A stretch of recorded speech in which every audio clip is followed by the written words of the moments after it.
Hello, আসসালামু আলাইকুম। আমি ইশিকা। আমি আজকে রান্না করব আমার বাচ্চাদের পছন্দের কারি। এটা হচ্ছে চিকেন ভুনা। আমার 2 বাচ্চাই প্রচন্ড চিকেন পছন্দ করে। আমার বড় বাচ্চা সবই খায়, সে মাছ খায়, মাংস খায়, সবকিছুই খায়। বাট আমার ছোট বাবুটা সে একদমই মাছ খায় না, কোনো রকম মাছ সে খায় না। এবং খুব ছোটবেলা থেকেই আমি তাকে প্রচন্ড চেষ্টা করেছি মাছ খাওয়াতে, কিন্তু সে মাছ খায় না, কোনো কারণে মাছের ফ্লেভারটা তার পছন্দ না। সো কি আর করা, বাচ্চা যেহেতু খেতে চায় না তাকে তো আর আমি ফোর্স করতে পারি না, ছোট বাবু। তাই আমি চেষ্টা করি চিকেনটাকে বিভিন্নভাবে রান্না করে তাদের সামনে দিতে, কারণ একই রকমের চিকেন দিলে তাদের একঘেয়েমি তৈরি হবে। আর ছোট হলে কি হবে, সে কিন্তু টেস্টের ব্যাপারে খুবই সচেতন এবং সে সবকিছুর টেস্ট খুব ভালো করেই বুঝে। সুতরাং তাকে যদি একঘেয়েমি খাবার আমি 2 থেকে 3 দিন দেই, তখনই সে আর খেতে চায় না। সো ছোট হলেও তার টেস্ট বারটা ভালো, আমি তাই চেষ্টা করি তার টেস্ট বাট অনুযায়ী তাকে বিভিন্ন ভাবে রান্না করে খাওয়াতে। সো আমি আজকে যে চিকেনটা রান্না করব খুবই সিম্পল একটা চিকেন, কিন্তু টেস্টের দিক থেকে কিন্তু খুবই মজার। সো আমি যে আমাদের নর্মাল যে মশলাগুলো আছে, হলুদের গুঁড়ো, মরিচের গুঁড়ো, ধনিয়ার গুঁড়ো, জিরার গুঁড়ো এবং কিছুটা গরম মশলার গুঁড়া দিয়ে পেঁয়াজ, কাঁচামরিচ এবং তেল দিয়ে খুব ভালোভাবে মেখে ম্যারিনেট করে রাখবো ঘন্টাখানেকের জন্য।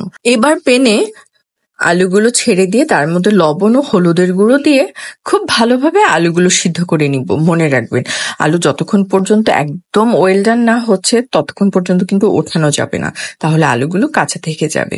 তাই আলুগুলো যখন একদম ভাজা এবং সিদ্ধ হয়ে যাবে তখন আমরা উঠিয়ে নিব। প্যানের মধ্যে আমরা দিয়ে দিব পেঁয়াজ কুচি এবং আরো একটু তেল দিয়ে খুব ভালোভাবে নেড়ে নেব এবং অপেক্ষা করব পেঁয়াজের রংটা লালচে হওয়া পর্যন্ত। স্ক্রিনে আপনারা দেখতে পাচ্ছেন যে পেঁয়াজের কালারটা কেমন হবে। ঠিক এমন হলে তার মধ্যে দিয়ে দেব মেরিনেট করা মাংসগুলো। মেরিনেট করা মাংসগুলো দিয়ে কিছুক্ষণ নেড়ে নিয়ে যে গামলাতে মেরিনেট করা ছিল সেখানে সামান্য একটু পানি দিয়ে ভালো করে গামলাটা ধুয়ে চিকেনের মধ্যে দিয়ে দিব এবং কষাতে থাকবো যতক্ষণ পর্যন্ত না চিকেন থেকে সুন্দর একটা গন্ধ বের হচ্ছে। তারপর ঢেকে দিয়ে সেদ্ধ করে নিব। চিকেনের যে পানি বের হবে সেটা দিয়েই আমাদের চিকেনটা রান্না হয়ে যাবে, এই জন্য এডিশনাল কোনো পানি দেওয়ার প্রয়োজন নেই। তারপর কেটে রাখা একটি মিডিয়াম সাইজের টমেটো চিকেনের মধ্যে দিয়ে দিব এবং খুব ভালোভাবে চিকেনটা নেড়ে পুনরায় ঢেকে দিব এবং অপেক্ষা করব যতক্ষণ পর্যন্ত না চিকেন থেকে পানি বের হচ্ছে।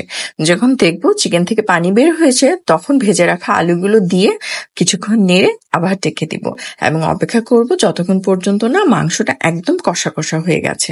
যখন কষা কষা হয়ে যাবে তখন সামান্য একটু গরম পানি দিব। দেখবো যে চিকেন মাখো মাখো হয়ে গেছে, তখন তার মধ্যে গরম মশলার গুঁড়ো এবং সামান্য একটু জিরার গুঁড়ো দিয়ে এবং অপেক্ষা করব চিকেনটা হয়ে যাওয়া পর্যন্ত। আমার এই চিকেন রান্নাটা কেমন হলো সেটা বোঝার জন্য আপনাদেরকে একবার হলেও এই চিকেনটা বাসায় ট্রাই করতে হবে। তো আজ এই পর্যন্তই, সবাই ভালো থাকবেন, ধন্যবাদ।